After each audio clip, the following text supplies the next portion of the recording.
Hello guys, this is Modish Major here, bringing you some commentary over some Attrition gameplay. The score in the background is a 16-2, pretty decent gameplay for the most part. It happens in a relatively short space of time, so I thought it would be good to cover a quick little topic today. Before I go into that, I'd just like to apologize for being inactive the last 5 days. It's not something I really enjoy doing. In fact, I really hate it and get irritated when I go inactive because I love to make YouTube videos. It's just, right now I'm a little bit on the pessimistic side of gaming. I feel like developers are a little bit scared to venture outside of the box in their ideas, in their approach to gaming. And I think there's a lot more marketing-based gameplay rather than actually trying to bring a fresh, new, exciting idea to the table and doing that in an incredibly good sense. I think part of that is due to the fact that gaming is expanding so much and there's a lot more on the line as a result. When these developers were back in the SNES era and the N64 era of gaming, they were willing to take a lot more risks. Gaming wasn't really an industry that was thriving at that point, and a lot of these developers had to make a name for themselves. They had to do something bold to make them stand out from the cookie-cutter developers, and there was a lot of negative energy going on towards the gaming industry at the time. A lot of, gaming is just for nerd dwellers in their basement. These are pointless experiences that waste your time, and you basically lose your livelihood if you dedicate too much time to these games. I think a lot of developers really wanted to prove that there was artistic merit to be found in gaming, and there was a lot of talent that could be expressed through their work. Whereas now I feel like gaming has reached this point where it can rival the movie industry, and, it's put out blockbusters that rival the likes of, say, Spider-Man movies. I remember Modern Warfare 2 just breaking sales records and competing with movies worldwide, and that was pretty insane at the time.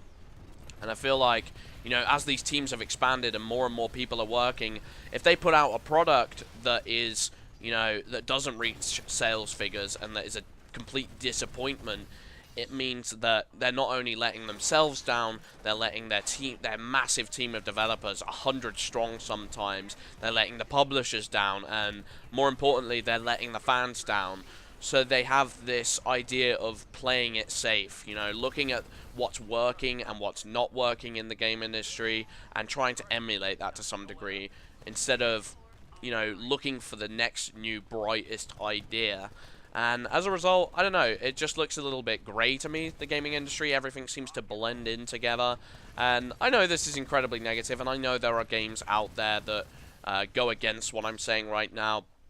But I think mainly this commentary is pertaining to the FPS genre.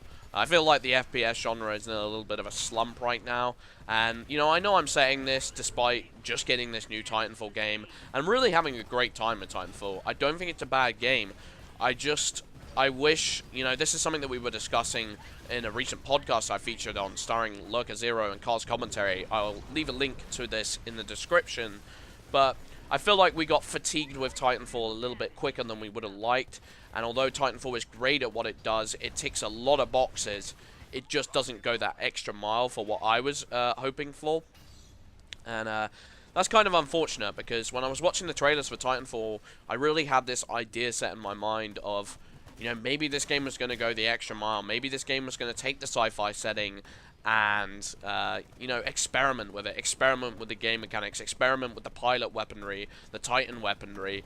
When really all it comes down to is a carbine being the primary, Titans using the light machine gun for the most part, and a lot of the best weapons you might expect to be prominent in the game really did end up being prominent, and that was unfortunate. I've tried to play this game with a more unique playstyle and play aggressively using the shotgun and free run a little bit more, but there is just this part of me that just makes me think, like, I could be doing exactly the same, but, I could be getting the exact same amount of success but sitting on a roof with a carbine, and that's just irritating to me, because, back in the day I used to play games like Time Splitters 2, where you could choose from 100 characters, a roster of 100 characters. You could play as a monkey. You could dual wield these Tommy gun SMGs. You could play on a Wild West level. And there was just insane stuff going on. I remember a game called Perfect Dark where there was a gun called the Farsight XR78, which could basically X-ray through walls and home in on targets.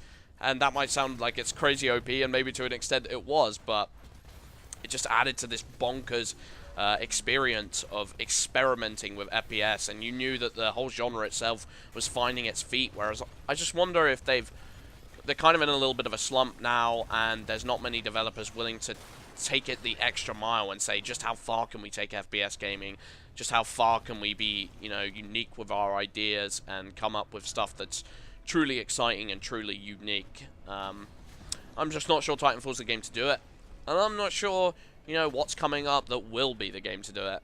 I'm hopeful for Destiny, I'm hopeful for The Division, but who knows. Anyway, I've been Modest Major, hope you guys enjoy the comm, peace.